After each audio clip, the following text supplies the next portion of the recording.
Hello and welcome to the program. This is Moneyline with Nancy. I am Nancy Naji. Yes, I'm not in the studio. And whenever I'm not in the studio, you should know there's something happening. The World Bank has launched its Nigeria Development Update, which focuses on Nigeria's tomorrow, starting at today, the case for early childhood development. And yours sincerely moderated and anchored the program. Like I said during the program, Nigeria must invest in her children. The median age of the country is 17 years old. We had officials in the room, the Minister of Finance, the Governor of the Central Bank that was represented by the Deputy Governor of Economic Policy, Dr. Mohammed Abdullahi. The Governor of Gombe State was represented by the Commissioner of Finance of Gombe State. And we also had Dr. Dirisu. She's the Executive Director of the Policy Innovation Center. I don't want to talk too much. Just take a listen to the panel. The case for early childhood development. Why our country must invest today for tomorrow. We must invest in our people. Take a listen. The Middle East tensions, all windfalls can either be blessings or lessons. I didn't say curses. I didn't say curses. Honorable Minister, they can be blessings or lessons, depending on what we do with them. All price now selling high. That means we'll be smiling more to the bank, but there's a risk of inflation, which Fisaha also mentioned. So the report also warns us against old habits, broad subsidies, and poor savings. I'd like to know what sets of responses is the economic management team considering in light of this development and ensuring that every extra dollar earned turns into lasting value. I would also want to know your feedback on this report because I wrote a few things down when Fisaya was speaking. I hope I can find my notes where he talked about even talking about PMS, reopening imports to stabilize prices. I don't know if you saw that, Honorable Minister, but I'd like you to comment on your feedback on the report also. Honorable Minister, over to you, sir.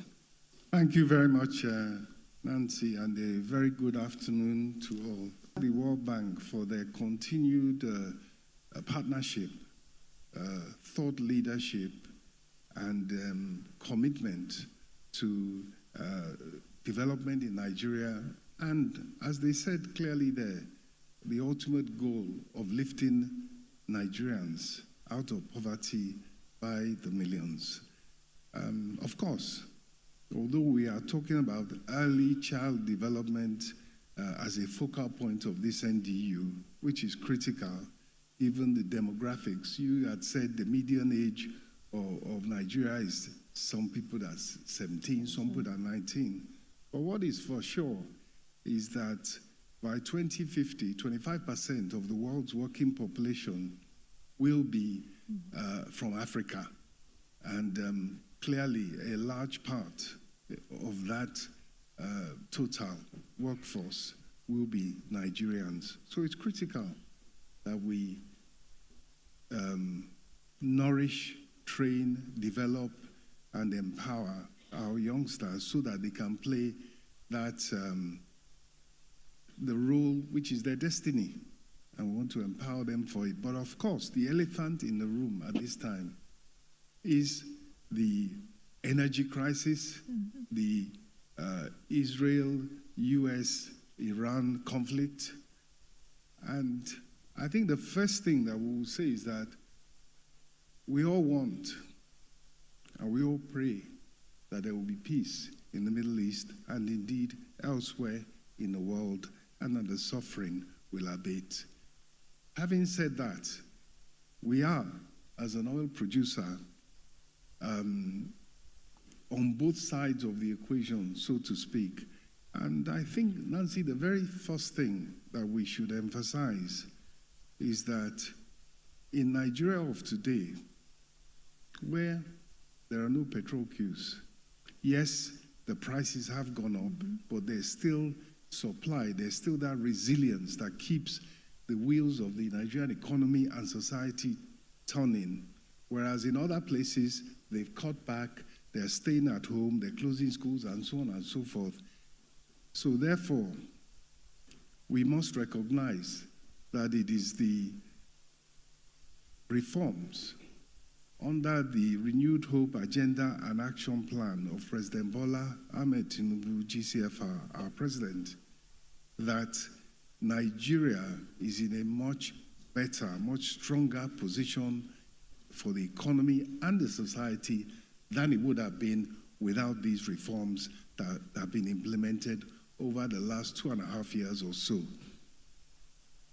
And so we now have an opportunity to carry on from there to, as we've just seen from the presentation of the lead economist of the World Bank, continue in the same direction on the monetary side, on the fiscal side.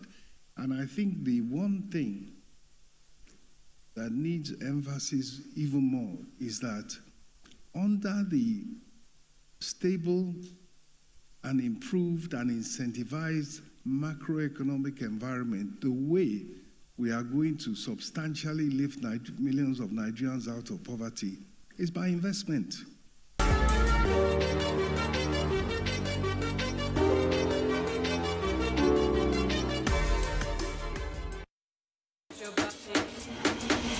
Don't let anything stop you from being active.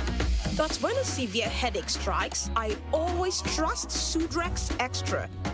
Effective relief for severe headaches, muscle pain, and fever. Sudrex acts fast for pain relief and a non-drowsy effect. Safe and trusted for more than 20 years. Overcome pain and win your day.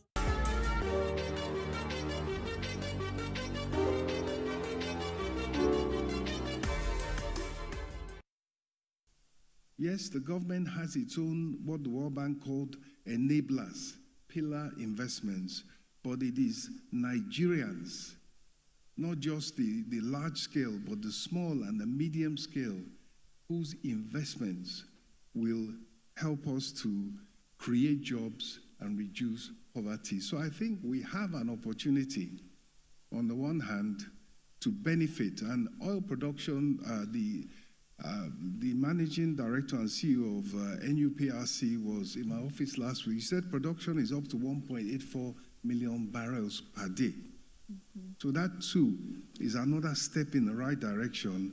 And if we keep that up and make the most, as we will, of the windfall, so to speak.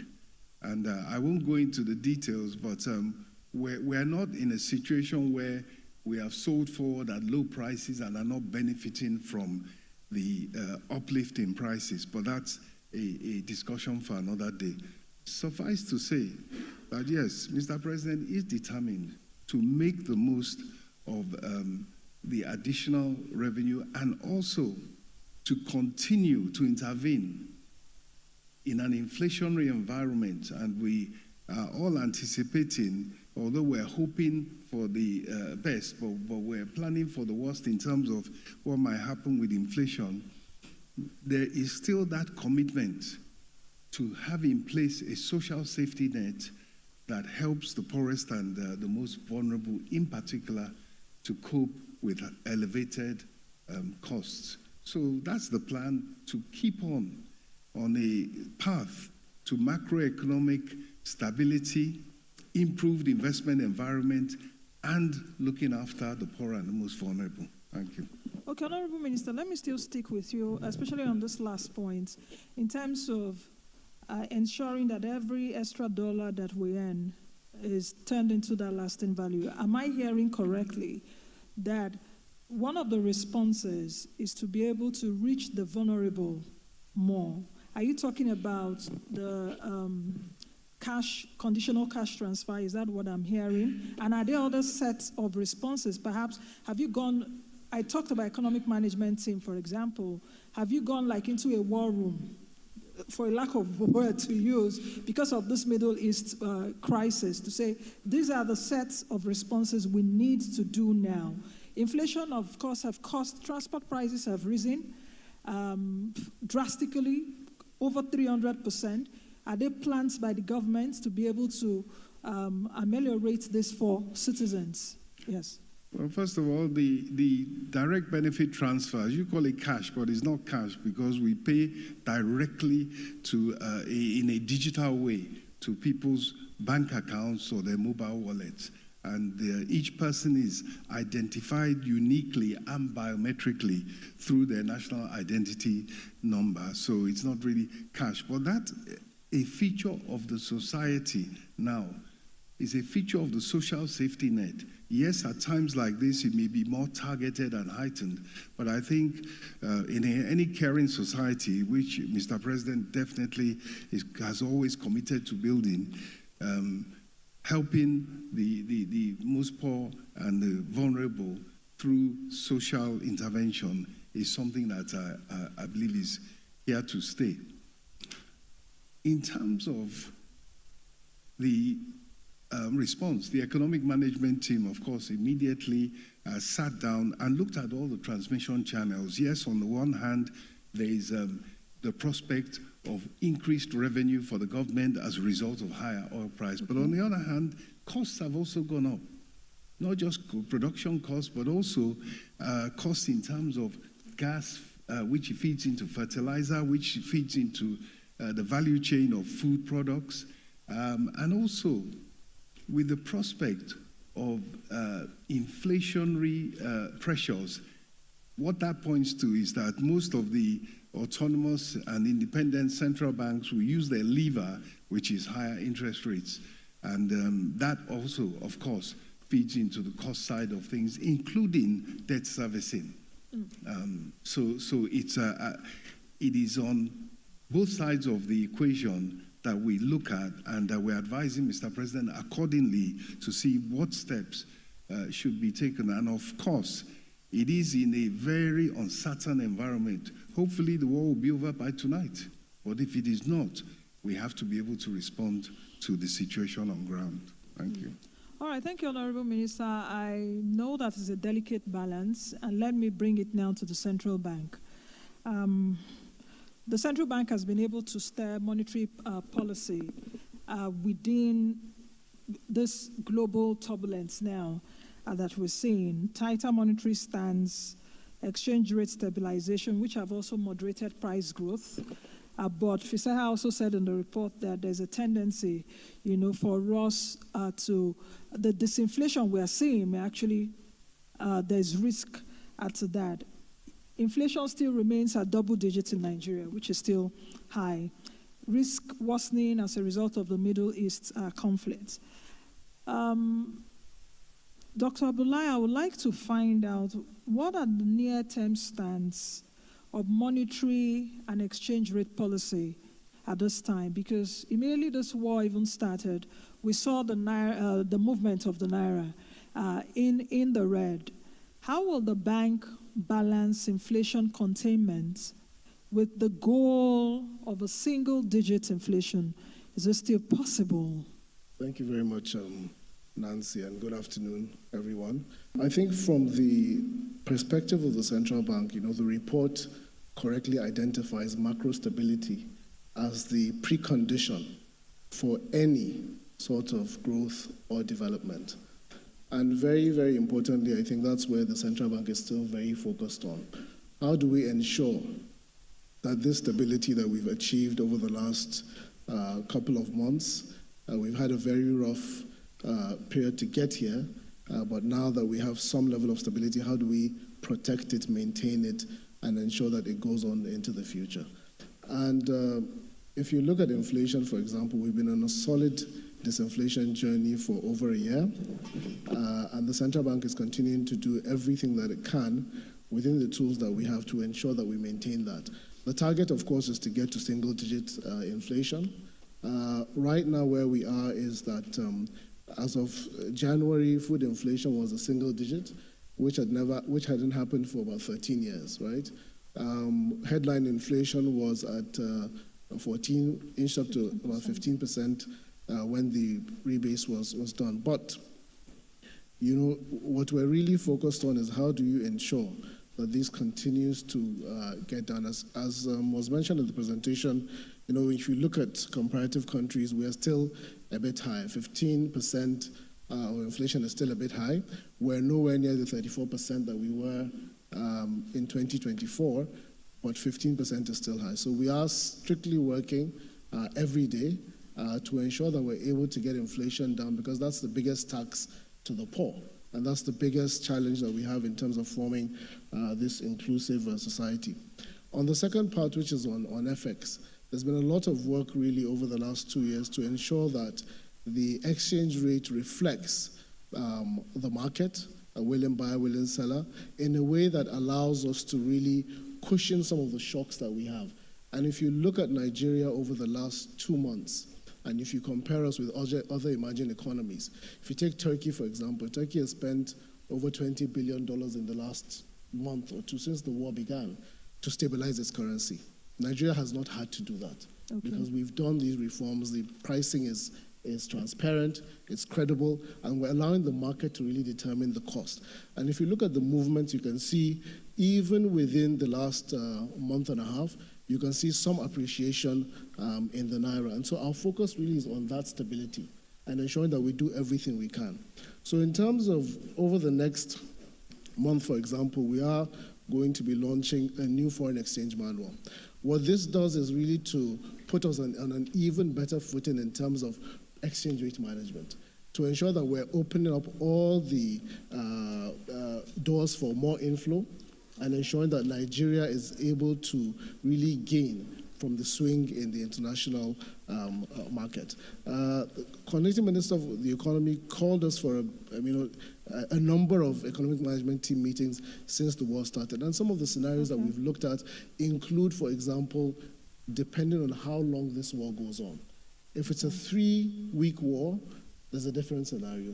If it's a 6-week war, if it's a 10-month war. And each of these, we've ensured that Nigeria is best placed. And really going into this crisis, we've never been at a better position. I know it's not a very nice thing to say, but we've never been in a better position to go into a crisis than we are today. In the last 10 years, we've never been at a much more comfortable position. Our external reserves are very, very robust, and our inflows into FX is not just from oil alone. We have a very diversified FX inflow today. Remittance flows is rivaling oil flows is rivaling non-oil flows. So there's a lot of work that's being done by all parts of government to ensure that we open up the taps, to ensure that Nigeria gains that. And that really is what is showing, not only in the stability in the market, but also in the external sector. If you look at the current account balance, the financial accounts, we're doing really, really well. So, and that's why this report is then important. How do we then translate the macro stability? How do we translate the external sector positives into the lives of the people? And I think that, not to put him on the spot, but my colleague and friend from the state government, I'm sure, would have a number of things to say. But really, if you look at the fiscal position, there's a lot of improvement for subnational governments, for the federal government. There's really a lot of improvement in the macro side. And our work in the central bank, if you look at the last Monetary Policy Committee, the market had priced in the central bank was going to do a significant cut in the MPR. But because of the significant global uncertainty that we face as all central banks around the world, the central bank only cut 50 basis points. We didn't know there was going to be a war coming. But 3 days later, the war broke out. And so now we're at a much better place because other central banks are now having to reverse and do a lot of hikes. Whereas with the Nigerian Central Bank, what we're able to do now is to allow for things to percolate. We have a strong monitoring team that's on early warning signals every single day, given the feedback for the decisions that we need to take going forward. Okay. Thank you very much, Deputy Governor, for that insight. At least you've said a few things. One of the striking things is that you alluded to what HM, Honorable Minister, said earlier in terms of what I termed earlier like a war room. So what you're saying is that you've had meetings with the fiscal authorities and creating different scenarios. So I'm also happy to hear that because at the time I was saying in my mind that I hope authorities are mapping out different scenarios if this war continues. All right, you've moved that conversation to the States, just like I mentioned earlier. Mr. Magaji, you are here from the jewel of the savannah, or in the savannah, Gombe State. From that report, Fisaha highlighted very importantly, and I looked at it when he was presenting, sobering numbers. Many of those not so good numbers are from the north. The report highlights a sobering truth. 40% of children in Nigeria are stunted before school age. I don't need to rehash myself. Fisaha said it earlier, what the implications are. What will it take to push early childhood reforms? The agenda that we're discussing today, what will it take to push this agenda to have the same national priority levels as macroeconomic ones? Was it 2 years ago or so? I also anchored a panel for, I think, UNICEF. And a panelist said something that has not left me since. And we're talking about childhood development. And he said, I think it was the CEO of the NESG, and he mentioned that if we are not interested in our children, that means we are all irresponsible adults. And he hasn't left me since. So what will it take for us to move this agenda to a national stage? Like the governors, anything they want, the DG of Governors Forum is there. Anything they want, the governors come together and they put it on national stage. The whole country is agog with that. Can we make childhood development have the same priority, like macroeconomic ones and other issues? Thank you, Nancy, and good afternoon to everyone. I would like to start by saying that this is a very, very serious structural issue that we need to look at as a nation, not just by the subnationals. You heard the numbers, the figures coming out from the CME and the representative of the CBN governor in terms of macroeconomic indices and indexes. But if you would ask what level of information, what level of data do we have when it comes to issues of early childhood development? So we, as a country, we have not taken seriously the issue of early childhood development.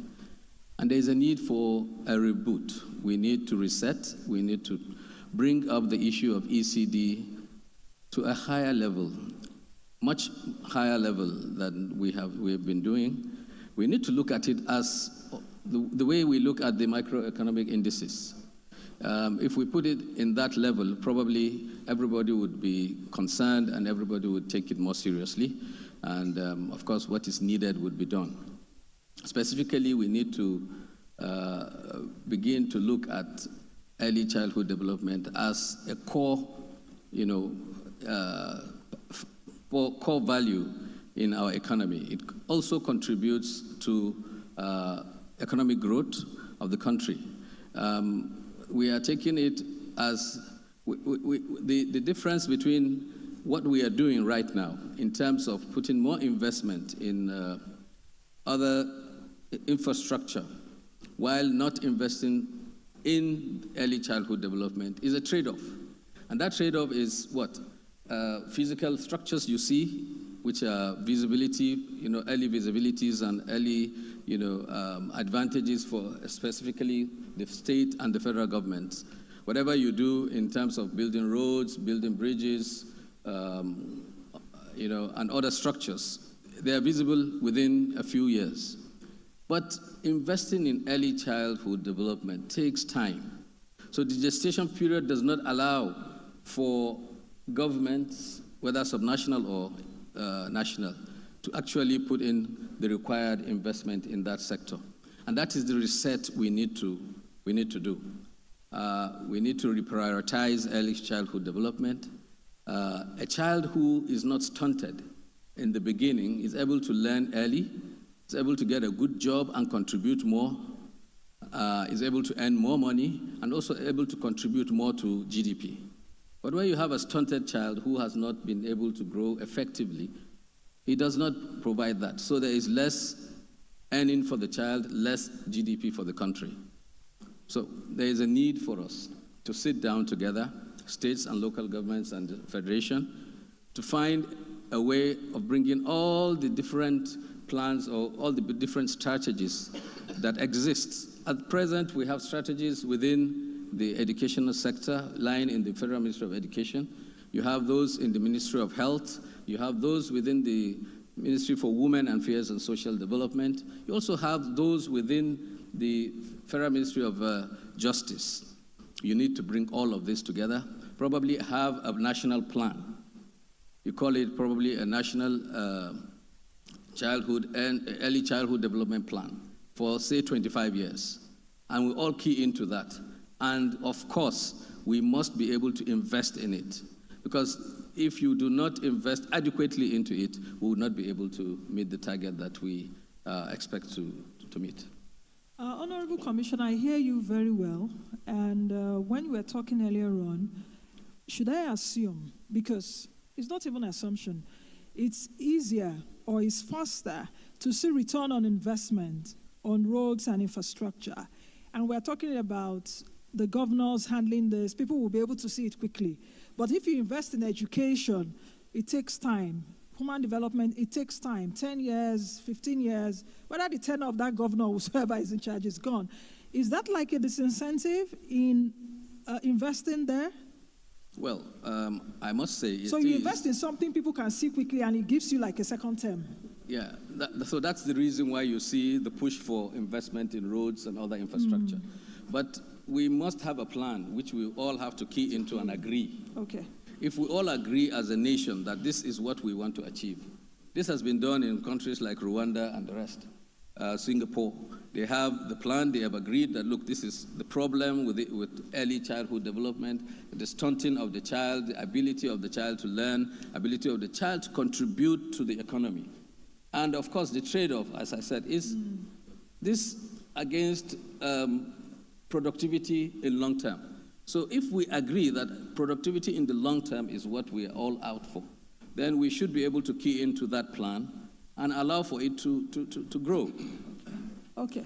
So I hear we should have a national plan. That will bring it to the fore. All right, Dr. Dirisu, let me come to you. You've listened to everyone. If we're redesigning Nigeria's early childhood system, just like what Mr. Magaji has said, from the ground up, what should be the 2 or 3 critical system-level reforms that would anchor it? The governor of Gombe State, represented here by the commissioner, has said we should have a national plan. So if we all agree, let's have that. What should it be anchored on? And what reforms should we anchor them on? Okay, thank you so much, Nancy. Honorable ministers and the World Bank team, permit me to stand on existing protocols. This is a really important conversation to have because I think there's a consensus in the room, and that is whatever sort of macroeconomic gains we have, if we're not investing in people, specifically now looking at our children, within the first 2,000 days, particularly, then we are not going to be building for the future. So demography becomes a risk as opposed to it being an opportunity. If we start to think about sort of system-level reforms, I think there's one low-hanging fruit that we need to have a consensus on and jump in as quickly as possible. Traditionally, early childhood development has been a siloed conversation because everyone sees it as okay, if the child is stunted, go to Ministry of Health. If the child has poor learning outcomes, go to Ministry of Education. If the child is in an IDP camp, go to the social protection sector. If the child, so we've kind of created this sort of siloed conversations around that. So despite a lot of investments over the past decades, we haven't really seen what progress can look like in really building human capital for the future. So the first reform really is to think about how to see early childhood development as one agenda. So if we see it as one agenda, we bring all these conversations into the room and see how we can create an integrated framework for looking at how to invest in the human capital of the future. Why is that important? There will always be, even with windfalls, there will always be limited resources. If we look at, for example, how our health system is currently structured, and there's quite a lot of reforms also going on in the health systems. A woman brings her child to the hospital for immunization. Why can't we use that to lay out some conversations around early stimulation, for example? Or you take a child, a woman comes for antenatal. Why can't we use the antenatal visit to begin to have conversations about parenting support? So we would even begin to think about see what sort of savings and direct result-based investments can look like when we first of all agree that without a coordinated approach to early childhood development, we are never going to scale productivity as a nation. That will never happen. I think the second way to look at this also in terms of reform, so the reforms is bring all the policies, bring all the conversations, bring all the frameworks into a room, and let there be one unified agenda for what that child at 5 years should look like. And based on that agenda, we'll begin to drive those conversations. I think one of the most second thing that we sometimes leave out of the room is what capacities are needed for this system level reform. So looking at the sort of ECD workforce from health workers, community health workers, to teachers, to people providing services at different levels, can we also think about what reforms need to happen in terms of building that workforce for the future ECD we want to see? And then we go into the next layer of now thinking of how do we finance this? We don't want frameworks that will sit down and gather dust. So we have to also reflect on what that means for maybe a result-based financing framework. I think one other challenge that ECD has suffered, and that was alluded to in some of these conversations, is what does progress mean? What does success look like? How do we know that we're making progress? Okay, fine, we have some data that says that we've moved from 40% stunting to, for example, 10%. But in terms of measurable outcomes that the investors want to see, sometimes we talk about bringing private capital.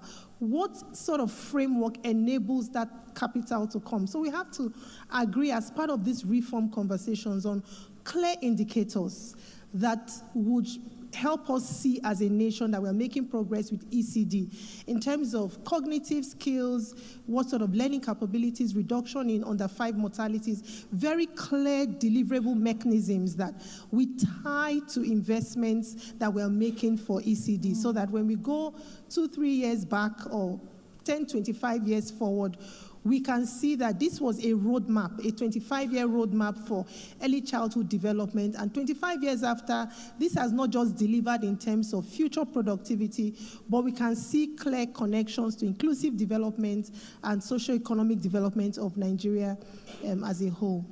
Thank you very much, Dr. Dirisu. And when you were talking, something flashed through my mind. When you were talking about, we have to be intentional regarding some of these policies. Honorable Minister, the President signed an executive order on all revenue reductions. I would like to know if that implementation has started yet, and has the Federation accounts begin to feel that fiscal gain yet? Then the question I would also add to is that capital budget implementation has been weak for several years. Most ministries have not even, they have insufficient capital, capex expenditure. I know the Senate approved, I think, 68+ trillion naira a few days ago. But we're still seeing that delays are still persisting. And we're in a pre-election year. What guarantee are you giving us that the 2026 budget ensures realistic financing and, most importantly, disciplined spending? Thank you very much. Let me, in rapid fire, answer those questions, but also in rapid fire, let me say that, when we thank the World Bank for their thought leadership and so forth, let us remember that they are implementing our own ideas. It is what we say is important to us and what we want to do that we now ask them to maybe dive deep into the subject. So it comes from us. And why I say that is that when we look at this issue of early child development, it's important to Nigerians. And we have shown that. In fact, the Honorable Commissioner of Finance Gombe will recall better than me that the whole of the North rose, the traditional rulers, the governors, civil society, and they came together to address this issue of early child development. I think in the last quarter of last year, just showing that for us, it is important, and we are focused on the right things. By the same token, Nancy, what you have raised, the issue of the executive order that essentially is ensuring that the revenues that should be flowing into the federation account to be shared by all levels of government under the law actually flows in and is not deducted somewhere along the line. That, together with the issue of capital expenditure, on the first one, the executive order is being implemented. There's a committee. I have the honor of chairing that committee, and we've immediately gone out and the 30% that was flowing, first of all, as a management fee is now flowing into the federation account instead of to NNPC, and likewise the Frontier Fund deduction is flowing straight to the federation account, and similarly the gas flare penalty. And the committee will come out with even more definitive guidelines to ensure that we have a very clear-cut and a very smooth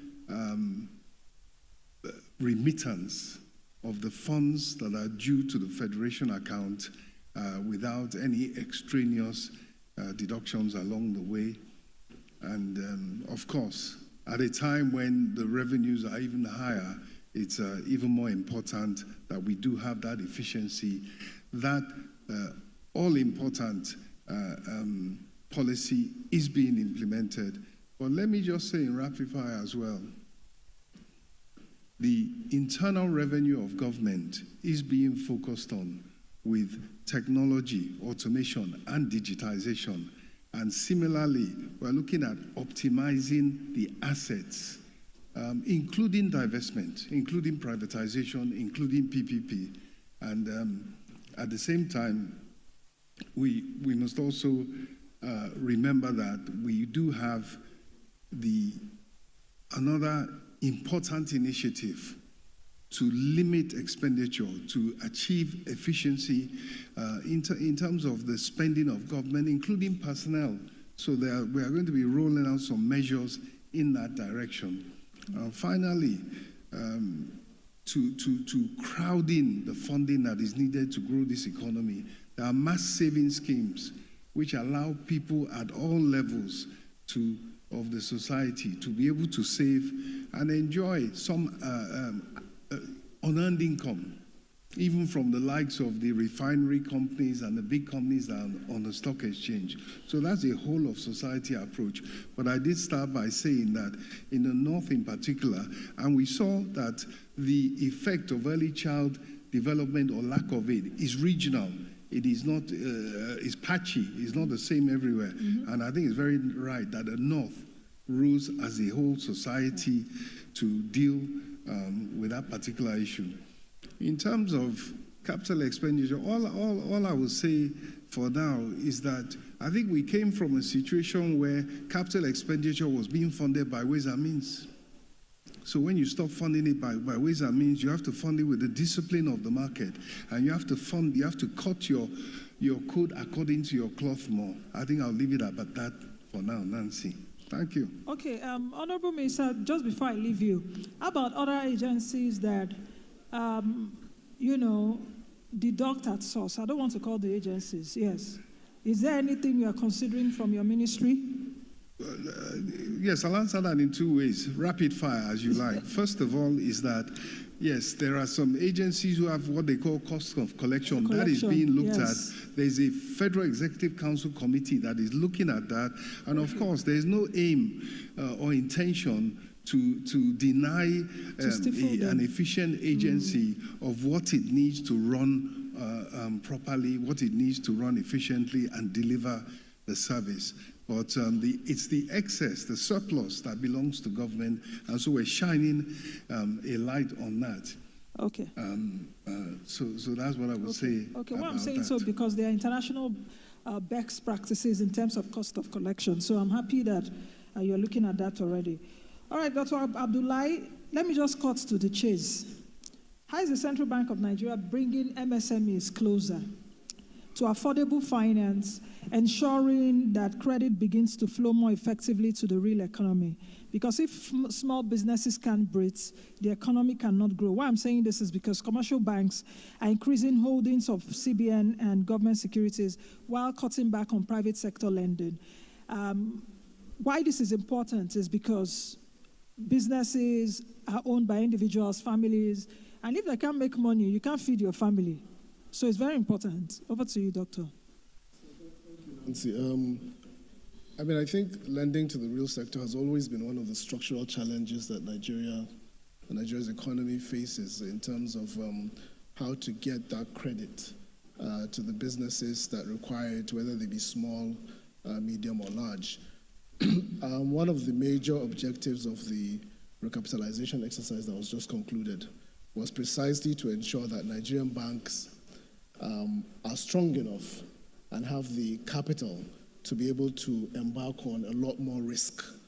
Nigerian banks have been naturally risk averse, but of course that is also born out of the desire to protect shareholders' capital. Now with the 4.6 trillion raised by the banking sector, there's a lot more funds that have to return ROI for their investors. And so we envisage going forward that there will be a lot more credit that's available. However, what we do want to shy away from very strongly is this administratively directed credit, which is something that we've seen in the past that has never worked. You cannot direct banks to lend to particular businesses. Banks have to do their own risk assessments, and based on the appetite of that bank, they take on that risk. But side by side, what we are trying to do is also to ensure that the development finance institutions are able to really live up to their mandates. And that will necessarily require also a recapitalization of them, but not only capital. We did a review last year around the whole development finance space. And out of all the DFIs in Nigeria, what we have is a total asset base of about 8 trillion naira. Whereas what is really required in terms of development finance for MSMEs is over 230 trillion. So you can see that the delta is quite wide, it's quite high. So the only way to do it is not only through public sector injecting capital in these agencies, but it's also to make them bankable, to make them investable, to ensure that we're able to build a new crop of DFIs or strengthen the DFIs that we have now that can deploy much larger capital, right? Out of the DFIs that we have, is only a few that are able to, if you look at some of the MPLs, they're really able to. So we're looking at that entire sector to ensure that we can correct the incentives, improve the risk appetite, and also ensure that capital is improved. Of course, the Central Bank of Nigeria and the Ministry of Finance with Murphy Incorporated own a lot of the shares in these DFIs. So we're looking at it structurally to see how more market fundamentals can go into these things, because the way it's been done in the past has not worked.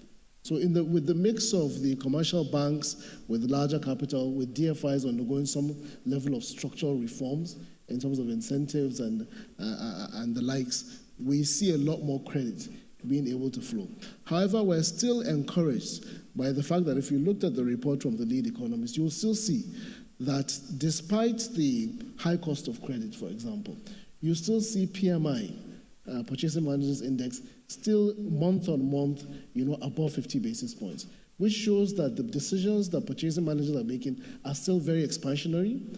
And when we do come in with that level of financing over the next couple of months and years to come, you will see probably a much larger growth in that space. Okay. Honorable Commissioner, let me come to you. Of course, you alluded earlier that many states have channeled all proceeds and increased FAC allocations, perhaps into investment in roads, infrastructure, and all of that. You've also mentioned that there is a need for a national agenda to be able to push this early childhood development. But I also want to ask, what role should governors play? Because governors are really a powerful bloc. Do you think it is now time as governors, I know you are representing your principal, but do you think it's now time that we should balance asphalt with intellect? in a way that we're building minds alongside infrastructure. And we shouldn't just focus on infrastructure.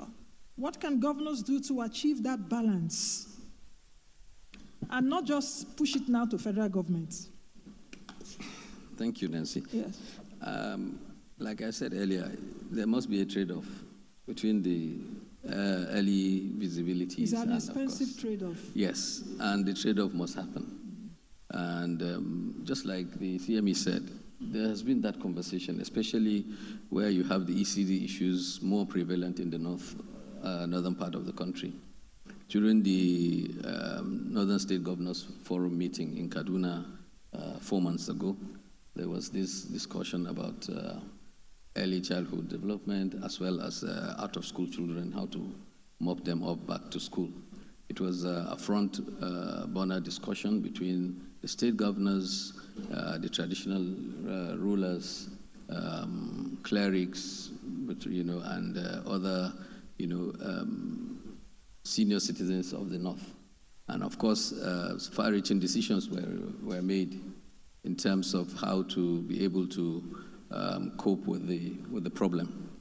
And as I said, this national plan that we are envisaging will have the support of the Nigerian governors, because they see the problem of ECD more as their own problem, because it lies within the states of the Federation. And the collective will is there. So there is that political will by the governors to come together to push for that agenda. And of course, there is also the need for the sacrifice in terms of allowing more funds to go into nutrition, going into health, going into education, to ensure that we are able to reduce these numbers and improve the numbers, the percentages in terms of early childhood development, and of course, mopping up children from the streets. I can tell you that in my own state, in Gombe, we've had certain things that we've done for early childhood development. The World Bank country director was in Gombe, and he saw where we've started having nursery schools in local government areas, communities, encouraging children of 2 to 5 to be in school already. So that is already happening in Gombe. Are they going to school? Yeah, he saw the children in the school. Okay. Yes, so we have that plan already ongoing. Again, in terms of human capital development, we engaged with Outsource Global 2 years ago, established a call center and a training center in Gombe, for which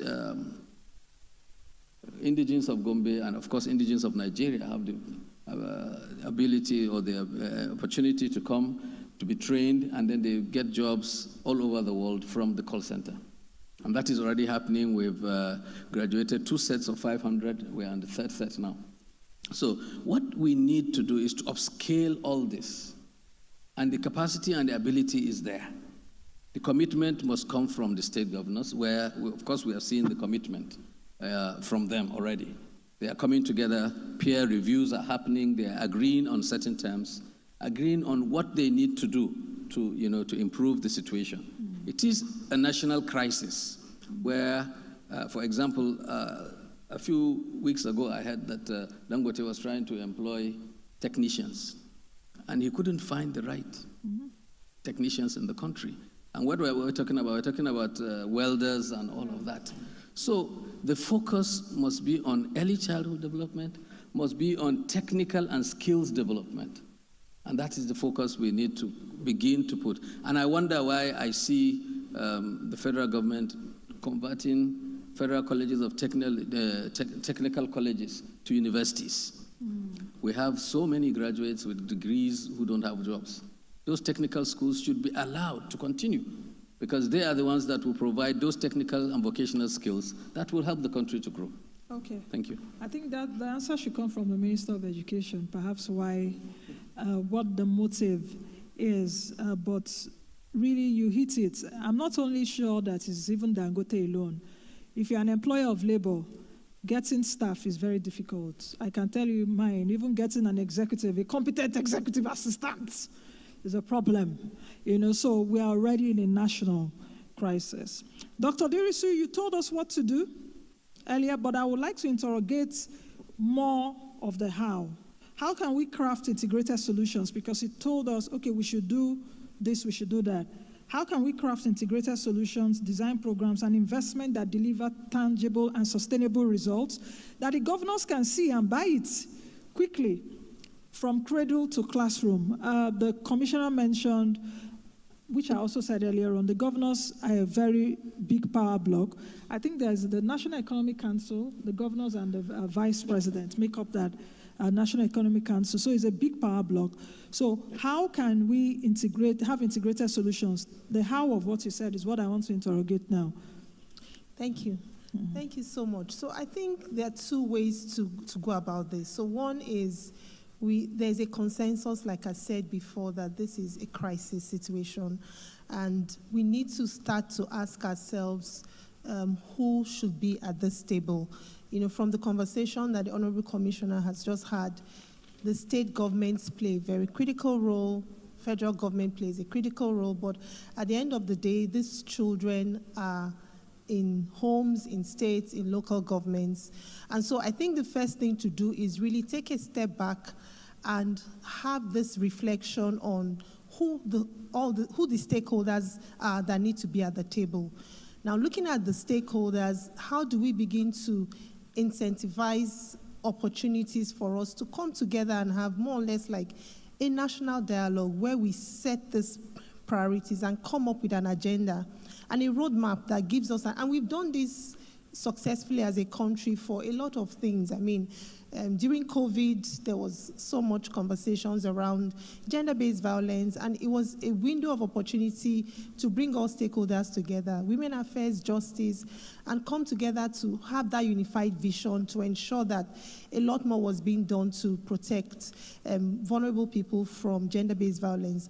Also, we see this happening across different sectors. So I think one of it is just to first understand that when we have this unified agenda, one of the things that needs to happen is not make this a national conversation, because what happens many times is with a lot of national policies, so we have a really nice, beautiful national policy that is launched, and then we start fighting for the conversations around domestication and ownership at the level of the states. So no one is left behind. We know that at the end of the day, we're taking this to the states. But also not to forget that in the last few years, we've had quite a lot of security crisis that has even moved these families and parents and children into IDP camps, into situations where they are even almost outside the confines of what you would call a regular home. And this is also deepening the crisis we have around early childhood development. When you visit an IDP camp, it's survival. It's not about, many times we talk about, the woman should do this for the child. She's trying to cope, have a meal, feed herself, survive.